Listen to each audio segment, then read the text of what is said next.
Okay, let's give this a shot.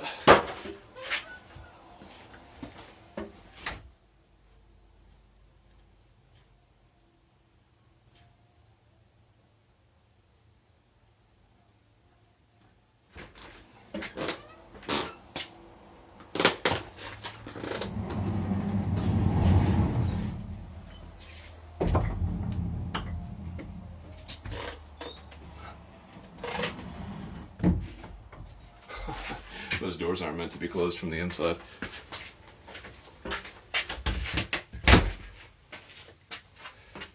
Interesting. I have a small selection of seats to choose from, but I think I will probably go with this ladder. Seems like that's about the right height for things to be comfortable, and the framing looks good. So, it sounds like my dad just got home. I've got my nightly selections, including a rebranding of the Terrapin Hopsecutioner. I'm going to get a bit of light in here, maybe. Let me try this. Wow, that couldn't be any weaker at all. I guess that's better than nothing. How does this look? Well, it's definitely lit. I don't know if that's like lit in the good way. But yeah, interesting rebranding of the Terrapin Hopsecutioner can. I actually think that they did a pretty good job. Not that it matters what I think, but I can't really recall what the previous one looked like. And I know that this one is different, but in terms of like quality of the design or whatever, I don't really know much about that. So anyway, yeah, let's see. I guess I can edit all of this, so nothing really matters. But also was able to score a little bit of this, if you know what I'm saying. So, alright. Yeah, that's not bad, I guess. Let's see if I can do a little bit more like that. It's a pretty intriguing background, if I do say so myself. I feel like a very tall person, which is pretty cool. Yeah, first of all, I'd like to say, first and foremost, to Notebook LM, y'all brought this out of me. They had pretty actively challenged me that one of the reasons why it was possible that I preferred the audio medium was because I'm scared to look at myself.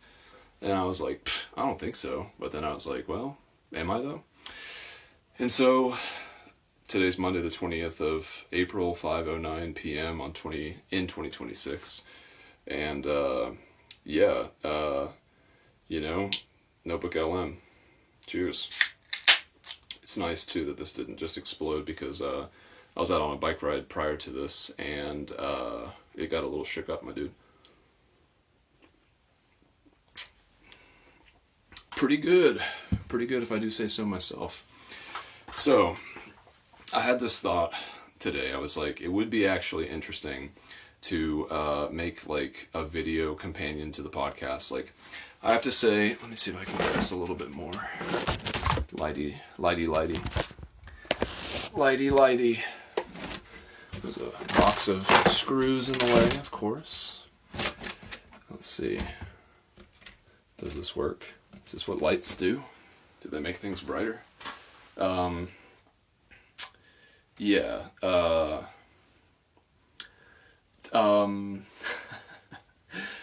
Yeah, today.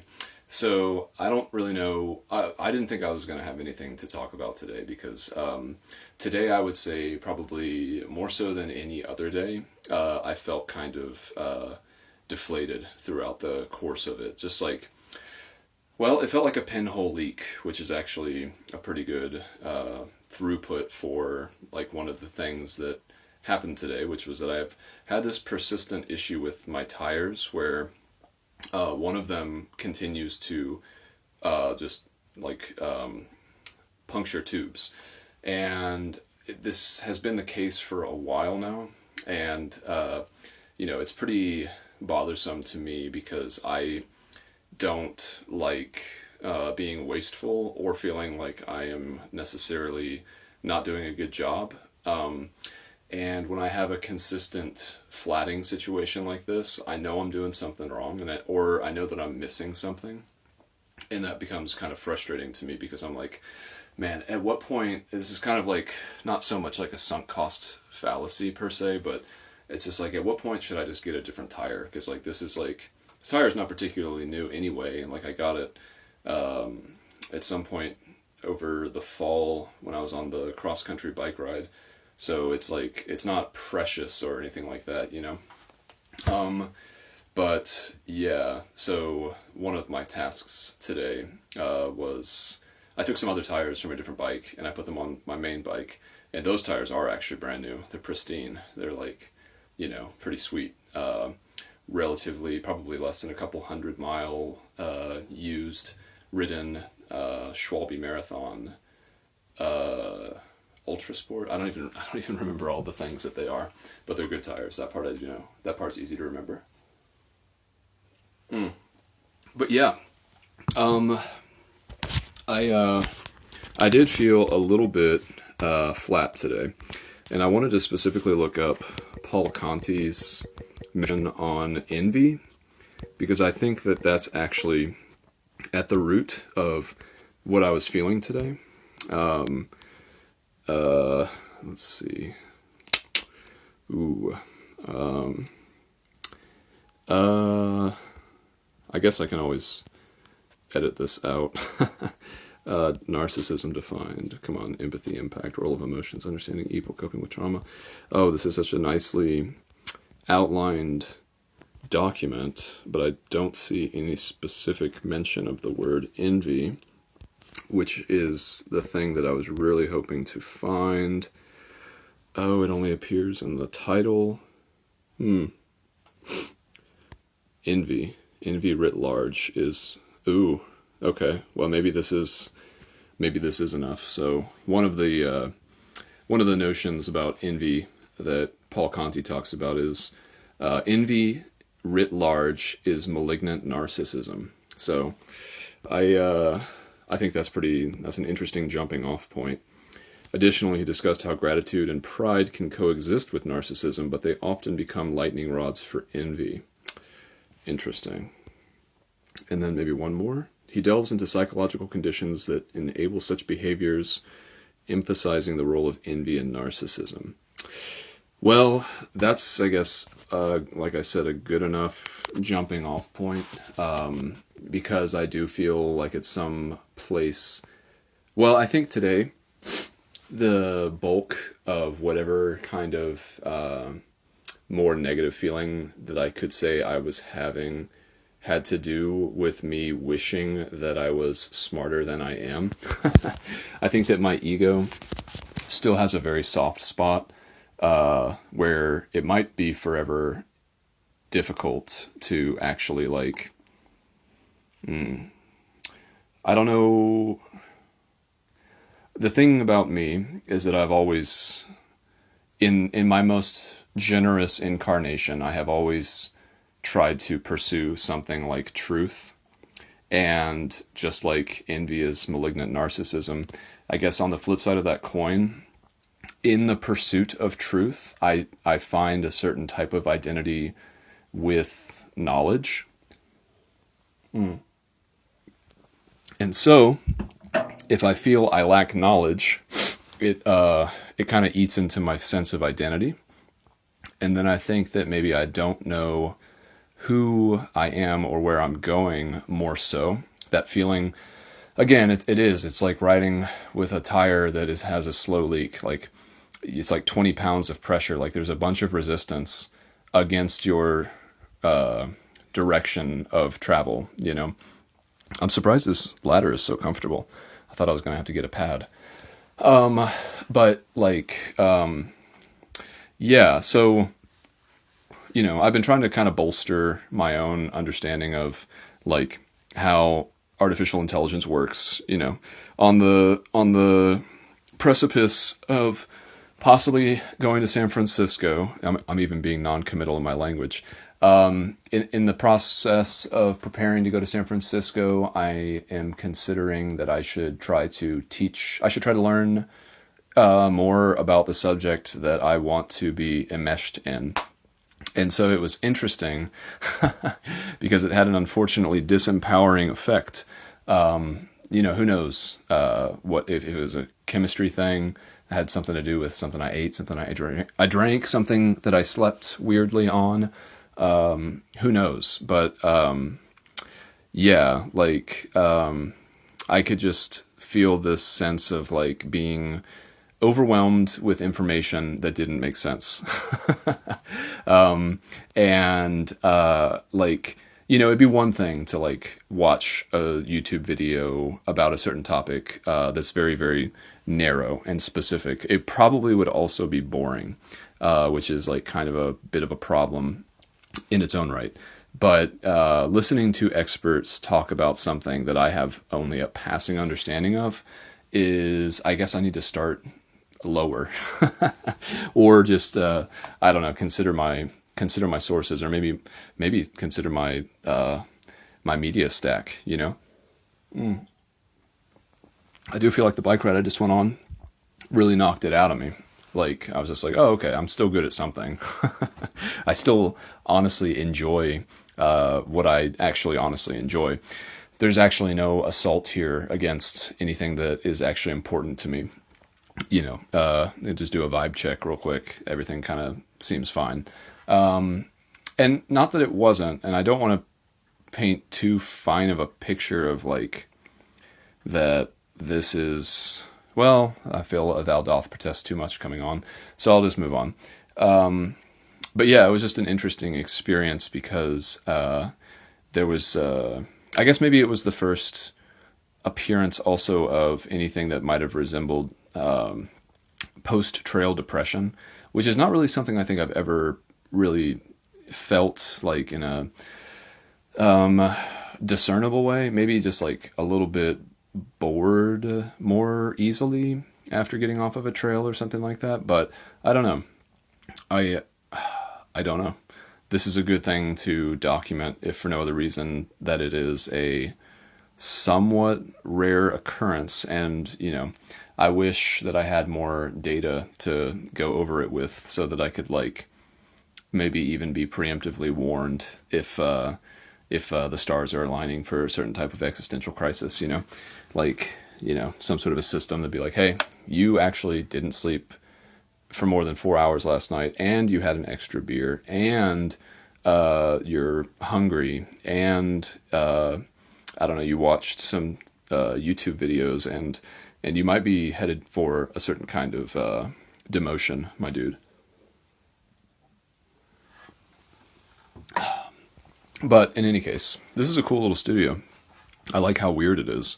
The quality of the video seems decent. I can certainly see I'm waving. All my fingers are present. That's pretty sweet. I guess I should say this is basically, in a certain sense that is very real, this is sort of like my apartment in my parents' house. Like, it's a very small storage room, 2 levels, and it has like, basically every single item that I own, like right up there.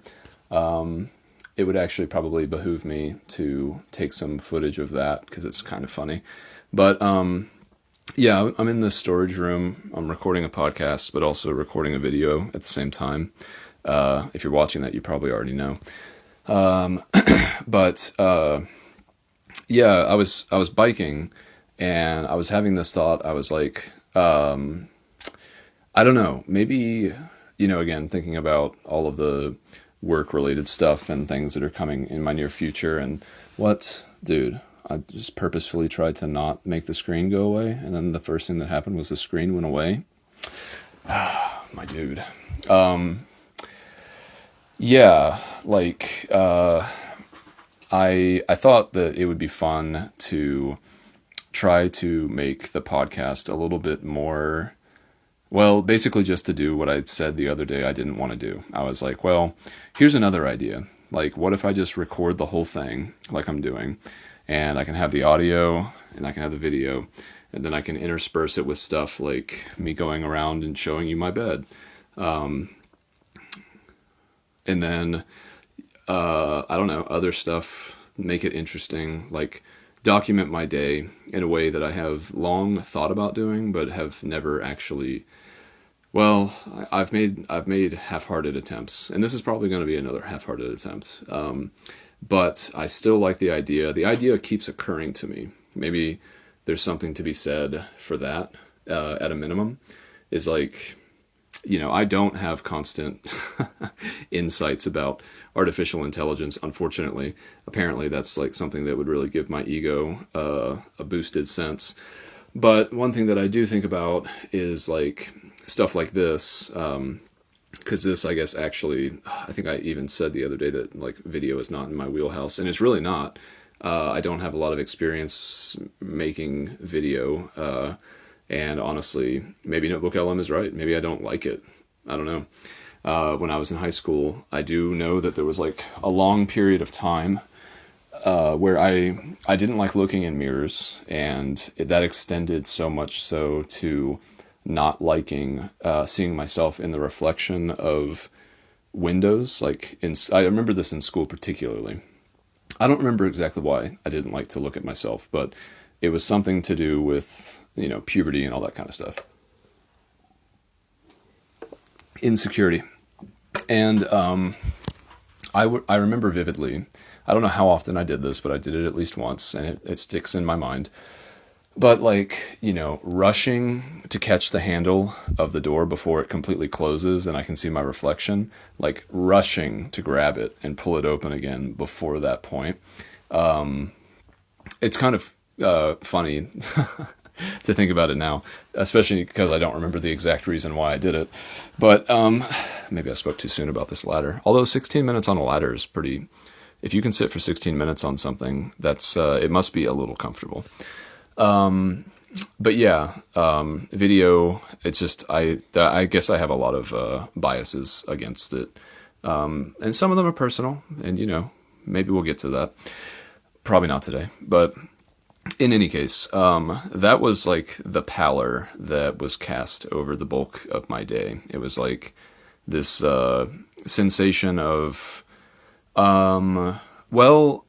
just gears spinning, no engagement, like a weird sensation of maybe too many possibilities. Like I was like, well, maybe I should go to Asheville. Like I liked Asheville. Like I had a better time in Asheville than I did in San Francisco. Like I met a bunch of people who I liked, and actually formed genuine friendships with people who I would love to see again, and the environment was like very nice to be in, like it just felt like an extension of home, basically, whereas San Francisco feels like a freaking human zoo, or I don't know. It's not the worst place in the world, but I guess all I'll say is like thank God for the Marin Headlands and Sausalito, because if San Francisco was San Francisco from top to bottom, I would have no idea how to exist in a space like that. But thankfully, very quickly, just right outside the Golden Gate Bridge is Salvation, otherwise known as the Marin Headlands. That place is great. It's amazing. It's like totally, it really is like a completely different everything, really. It's sparsely populated. There's no service in most of the areas that I've been. I mean, it's very mountainous back there. And so most of the areas I've ever stayed in have not had service. So it's kind of a digital no man's land. It's like there's no texting, there's no internet. So you better make sure you did all that stuff before you go home. And it's also close to Sausalito, which Sausalito, the vibe there is like so much better than San Francisco. Like, I don't know. It's crazy how much it thins out. Like you go to Sausalito, and it feels like it honestly feels like you're somewhere like in Maine, like some like really small, like coastal town, which I guess it technically is a coastal town, but it feels more like East Coast. Like something about it has like some like old money type feel to it. Like I feel like John Hodgman, if you're familiar, which I recommend you being. John Hodgman could easily be seen, just as easily, on the streets in Sausalito as I would imagine him being in Brooklyn or Williamsburg or wherever he lives, or Maine or any of those places. But yeah, so yeah, like the classic paradox of choice, like, just this feeling of overwhelm because of potential or something. And, I was thinking a lot about that on my bike ride as well. This would be a good time to put clips of me biking. You know what I'm saying? I was just trying to think. I was like, well, because, I'm always interested, especially when I do feel a certain kind of way, using because, the funny thing about having the right tools is that when you need them the most, they will be the hardest to utilize, right? Like if you're talking about like things that help emotionally regulate yourself, like it's really easy. It's kind of like once you're in flight, it's much easier than to maintain elevation than it is to like initially like fly and take off or touch back down. It's like, it's just you're coasting. But when inevitably there is like a loss of elevation, like, that's when tools become hard to use. But reframing things so that like, because again, there's a kernel of truth in anxiety, right? Like anxiety is supposed to alert you to something, and I subscribe to a very I don't even know how many times I've articulated that I am like such an adherent to biological evolution, but there's the classic thing. I know it just as well as I know John 3:16, which is that if there's a sound in the bushes, all of our ancestors that assumed that it was just the wind got eaten by the tigers, and the ones that assumed that it was a tiger, even when it was just the wind, they survived, and they are the ones who had offspring, and they're the ones who ultimately led to us being here now. Be here now. You know what I'm saying? And like the thing about that is that there is real information communicated through anxiety, and so it's a matter of, because your nervous system reacts with the thought of it being a tiger, regardless of its tigerness or not. A certain type of feeling that can have a negative cascading spiral kind of thing. Like you really have to, I think in order to deal with it, you have to respect that there's a kernel of truth there, maybe an uncomfortable truth that you really don't want to sit with or acknowledge, which is the tiger, or at least the possibility of the tiger. And then you have to separate that from the feeling of overwhelm that comes with the possibility that it is in fact the tiger. And how are you going to deal with that? Thankfully, most of the time it's not a tiger. But, it's just like the kernel of truth is like, I don't know what will happen if I go to San Francisco. And that's fine, because that's an intriguing thing that excites me about going there when things are good. But when I watch a bunch of YouTube videos about things that are way outside of my scope, and then I lament the fact and am envious of those who are so gifted in these areas that I am not one of them, then I have set myself up for failure. Now, the interesting thing that I'm considering at this point is whether or not the feeling that I have today could be said to have been caused by social media. Like,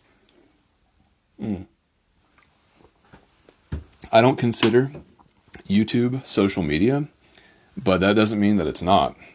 That doesn't mean that it doesn't have the general effect on mental well-being that, like, I constantly criticize Instagram and Facebook of creating for the people who use it.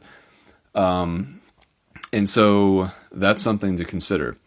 And in terms of an elimination diet, I probably, just as an experiment, shouldn't watch any YouTube tomorrow and see if the vibes are different. It's interesting. I haven't actually considered that. Now I feel like I've been caught in a trap because I haven't been considering YouTube to be social media, but maybe it really does do the same thing to the brain as the other things, and I've just been too ignorant to recognize and acknowledge that. I wonder.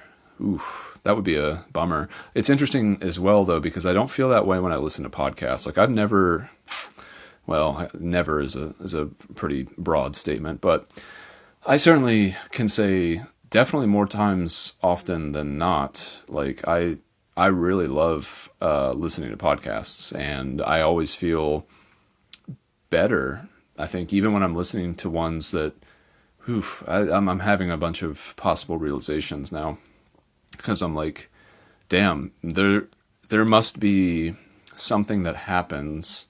This is all conjecture, of course, but there must be something that happens when you incorporate the visual part of consuming social media into the equation of consuming media generally. Ooh, but then what about newspapers? Well, I mean, the written word is different. It's probably processed in a different place. Maybe it's processed in a linguistic part of the brain and not necessarily a visual part of the brain. I don't even know if we have the answer to that question. Damn, I don't even know, my dude. That's pretty wild. I'm going to have to do some more soul searching. I thought this was supposed to be the catharsis that I needed, but it might just turn out to be another avenue towards a future catharsis that I'll get. Phew, I don't even know.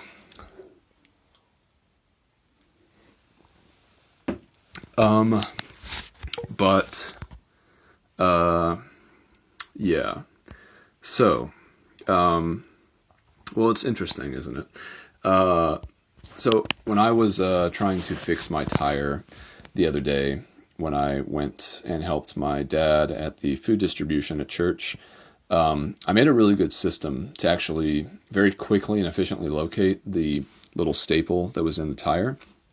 I basically drew lines of the area that were like, oh man, do I even want to describe this? Suffice it to say, I created a system within the wheel. I marked the valve as the constant point, the reference point, and then I blew up the tube, and then I located where the actual puncture was, and then I went and I did that. I located it by inflating the tube, and then finding the small hole, and then deflating the tube, and then putting it back into the tire, using the valve as the reference, because I always put the valve in the same area as or on the tire. I always put the valve right next to the recommended pressure range that you're supposed to put into the tire. When I was working as a bike mechanic, that was something that was told to me by, I think it was the master mechanic, Dan the man. But yeah, he was like, for quick reference, like, it's just a matter of professionalism. If you put the valve right where the recommendation for the pressure for the tire is, then when you go to fill the tire, inevitably, you'll have that information right there, which is just, it's so smart. There's not much to it, but I immediately adopted it, and I've been using it forever. So I was able to put the tube back into the tire because I always put the valve in the same spot, and then I could locate where the actual puncture was, and then I could look at the tire and try to find the small little sliver that was continuing to puncture my tires and everything. And that worked. I found it. Unfortunately, it appears that there are more staples, and at this point, again, as I kind of already mentioned, I don't really want to go through all that. Like, I think that tire is just done. Like, I've reached the threshold of my desire to resolve that problem, and at this point I'm just like, dude, just throw it away. Especially because I have other tires. It's like, I'm not hurting for tires. Like, I don't need to be like, I've got like 6 Schwalbes right now, and I can mix and match. So that was my tire system, and it worked beautifully. Yeah, I don't know. Do I even want to talk about this? I mean, this was definitely of a time, the desire to talk about this at all. But, yeah, apparently Mark Twain didn't say the coldest winter I ever spent was a summer in San Francisco. Apparently it's attributed to him because it's like, it kind of has his swagger to it, it's like, it's on brand for Mark Twain, but apparently it was someone else who said that, some guy who wrote for like the San Francisco Chronicler or something like that, like a long time ago. Definitely someone contemporary to Mark Twain, and probably, if he was worth his salt, somewhat impersonating him, or, something like that. But, I don't know. When I wrote down that note, which I wish I hadn't, I was just kind of annoyed because I don't really know what he means by that. Whoever the quote can actually be attributed to. Like, I was in San Francisco in October, and like, it wasn't the worst weather I've ever experienced in my life. It wasn't great, but in terms of it being like fall, like I think it was probably pretty decent for someone who's living outside. And so like, I don't know, when I hear people talk about like weather related matters, I wonder how much time they've actually spent in the elements, and this is, we all optimize for different things. So like, I'm not trying to say that I'm right. All I'm saying is like, this is what goes through my head by default, right or wrong. I would say you be the judge, but honestly, I'm not interested in that. But like, I wonder when I hear people say like, we need rain, like, I'm of the opinion that we never need rain. I know that that's stupid because like, if we never had rain, that would be a problem. But again, acknowledging my own biases and my own stupidity, which hopefully go without saying, like, I don't like when it rains, and that's because most of the time when it rains, I'm in it. Like, I'm biking in it, I'm walking in it. Most of the time when the weather is weathering, I will be experiencing whatever that weather is. And again, I'm obviously one person, and I'm not saying that the will of the weather should bend to my desires. But to me, I don't like when inclement weather is present. And there's a lot of different types of inclement weather, extreme heat, extreme cold. Wind can exacerbate both of those elements. What other type of stuff is there? I don't know. You know what I'm saying? Like today, my bike ride, it was insanely windy. Like I was like, just out loud to myself, just being like, oh my God, like this is crazy. This wind is insane. Like, what is up with this wind, my dude? Like, I don't know. I used to have a power meter on my bike, and I kind of wish that I still did, not because I'd want to like use it for training, which is primarily what it's for. A power meter basically converts the effort you're putting into your bike into an expression of watts, like an electrical output, to describe how much energy you're putting into your bike, And I've had them in the past, and it was just another thing to be obsessed with, so I got rid of it. But I do wonder how many watts I have to put out when like wind like that is going on, because it's just like, dude, I'm going like 8 miles an hour, and I'm like pushing as hard as I can. I got to think it's like, I don't know, 400 watts, 500 watts. I don't even know. Doesn't really matter, I suppose. But yeah, all that just to say, like when the weather be weathering, I be in that. I'm there. I'm in that thing. And so that can just be like, insult to injury, this thing, my computer wants to go to bed so bad. Is this, let's see, looks like I don't have any pants on. Sometimes I don't. Right now I do. I promise. I got some shorts on. Don't even worry about it. But it definitely looks like I'm sitting on a toilet now. So let's change that a little bit. This is maybe Notebook LM was right. maybe I don't like looking at myself. I mean, it's not something I like biking more than just looking at myself, that's for sure. And also when I look up like this too, I'm just looking directly into a mirror. So that's cool. But yeah, maybe that's it for now. Having to edit a 35-minute video, that's going to be a task in and of itself, so I probably shouldn't make this any more arduous than it's already going to be.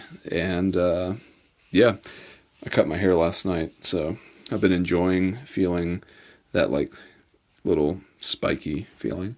It's nice. It's like I never really thought that I would be someone who cut their hair really short. And I suppose if my hair wasn't thinning as it is, I probably wouldn't be. But, I listen to far too much Joe Rogan to give in to the trap of the pursuit of vanity when it comes to hair. If you listen to, St. Joe's testimony about his experience with it, he's just like, man, like, I got hair transplants. I was on the finesterols and the testosteronides, and it just sounds like it was bad, like expensive, bad, and ultimately ineffective. I don't know how Elon Musk got his hair. I guess he's got more money than Joe Rogan, so maybe money can't buy. Well, I wonder why Jeff Bezos is so bald then. Who knows? Must be a choice. I mean, speaking on it as someone who is on the Jeff Bezos side, like, once you get used to not having hair, it's just kind of like, well, what was it for to begin with? Like, surely the cultural and societal value that we put on it is not really a very direct representation of what it's actually doing and why it exists, It's funny though, because, I don't know. Again, we make everything so abstract. It's homo abstracticus. You know what I'm saying? All right. I think that's enough for now. So before my computer forces itself to go to sleep, I'll leave it there with a classic shout out to my parents. Love you. Bye.